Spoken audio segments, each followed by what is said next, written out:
Olá, tudo bem com vocês? Esse é o nosso terceiro vídeo da série da importância da verificação eletroacústica das próteses auditivas. E hoje a gente vai falar um pouquinho sobre a REAR, REAG e sobre a REIG, que é o ganho de inserção. Eu sou fonoaudióloga Marina Panelli, sou responsável por suporte clínico e treinamento da Interacústicas do Brasil e vou bater esse papo hoje com vocês.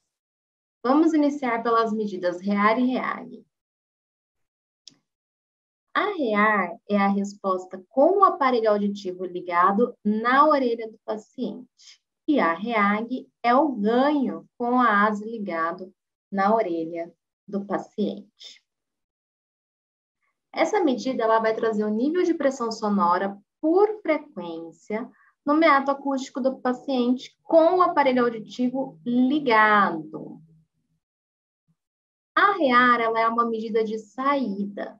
Tá? E ela vai verificar se o aparelho auditivo ela atinge os três principais objetivos da amplificação, que é tornar audível sons de fala de fraca, média e forte intensidade. Enquanto que a REAG não é uma medida de saída, ela é o ganho por frequência. E por que eu vou registrar a REAR? Né? Hoje a REAR é o que a gente acaba mais registrando aí na prática clínica. Para verificar as curvas de resposta por frequência para diferentes sinais de entrada. Então, eu vou verificar se eu estou atingindo o meu objetivo da amplificação, né? Os meus três principais objetivos da amplificação que a gente viu lá no nosso primeiro bate-papo.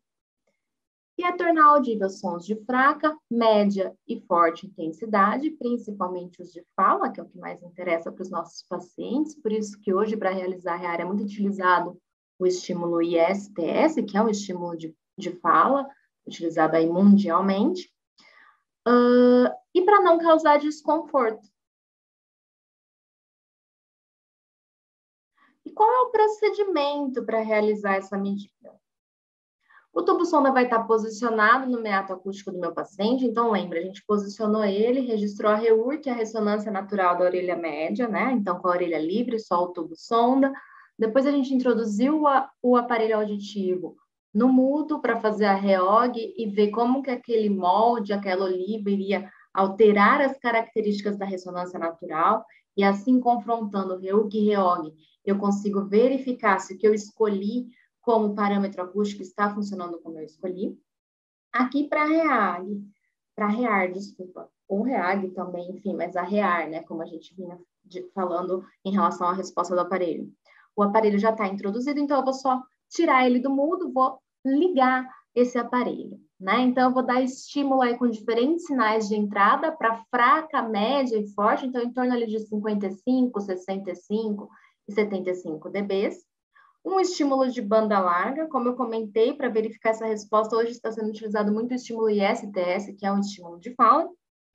O paciente deve estar posicionado adequadamente, então, desde o início, ele está de frente para a caixa de som e orientado a não responder o estímulo. Aqui é uma tela de uma REAR sendo pesquisada a 55 dBs, então vejam que aqui é o lado direito, por isso que está em vermelho, então no alto, esse achurado em vermelho é o limiar de desconforto. O achurado embaixo, em vermelho, são os limiares auditivos já em S-pelogram, então em nível de pressão sonora.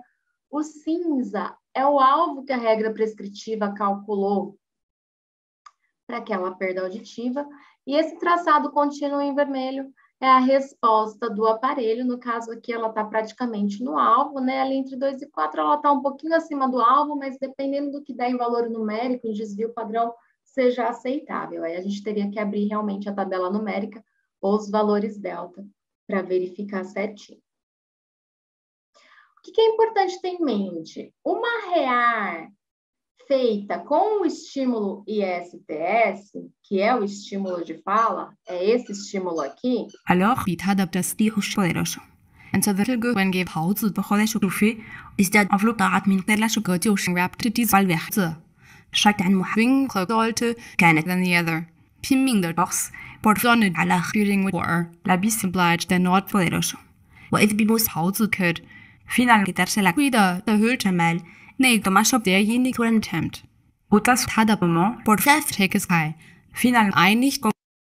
Nada mais é que o mapeamento de fala, tá? Então, a gente consegue verificar na REAR com ISTS, é um mapeamento de fala, porém a tela do mapeamento de fala é outra, porque é uma tela muito bem utilizada para aconselhamento, mas o exame é o mesmo. Vamos observar, então, um procedimento aqui da REAR no vídeo. Observe, então, aqui uma REAR a 65 dB do lado esquerdo. A parte achurada azul de baixo é o limiar, a azul de cima é o limiar de desconforto e o meu alvo é o cinza. Eu vou colocar o equipamento em One Top Mode para eu conseguir visualizar tanto o software do equipamento de verificação quanto o software do aparelho auditivo e conseguir verificar e fazer os ajustes ao mesmo tempo. Então, a resposta do aparelho auditivo é essa linha azul. Percebam que ela está toda abaixo do alvo e era o first fit do aparelho que dizia que estava no alvo. Observe como no software eu vou aumentando agora e consigo chegar no alvo. E agora uma tela de mapeamento de fala só para vocês verem a diferença. Eu estou utilizando o mesmo estímulo, como vocês podem ver nas duas mensurações, né? Então, nada mais é realmente que uma REAR com ISTS, mas aqui a tela, ela é muito bacana para a questão do aconselhamento. Então, eu tenho ela é dividida em dois, um lado é a orelha protetizada e o outro lado é a orelha não protetizada. Eu tenho o SI no alto, então eu consigo fazer aí um trabalho de orientação e aconselhamento, tanto para o paciente quanto para a família, muito mais forte. Se vocês verem aí na parte inferior, eu tenho a possibilidade de mostrar a banana da fala, os fonemas e os audiogramas dos sons familiares, como a gente já viu lá no primeiro vídeo. Então, aqui eu estou fazendo a verificação na tela do mapeamento de fala e não na REAR, mas observem que o procedimento é o mesmo, o estímulo é o mesmo.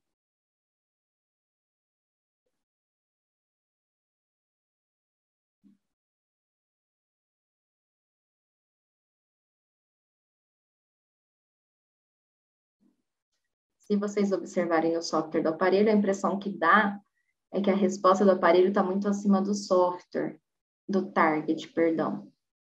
Enquanto observando no software do equipamento, a gente aqui consegue ver que estamos realmente no alvo, né? Então, aqui eu vou só retirar a primeira medida, que não estava no alvo, e vocês vão ver a segunda medida exatamente no alvo. Aqui eu tenho um exemplo, além da linha média do target, os picos. Por fim, a outra medida tradicional que nós temos é a REIG. Nada mais é que o famoso ganho de inserção. Ele é uma diferença por frequência entre a resposta com e sem aparelho auditivo. Então, se a gente for colocar isso numa fórmula, vai ser a REAG, que é o ganho, né, por frequência, menos a REUG, que é a ressonância natural da orelha. E isso vai me dar a REIG, o ganho de inserção.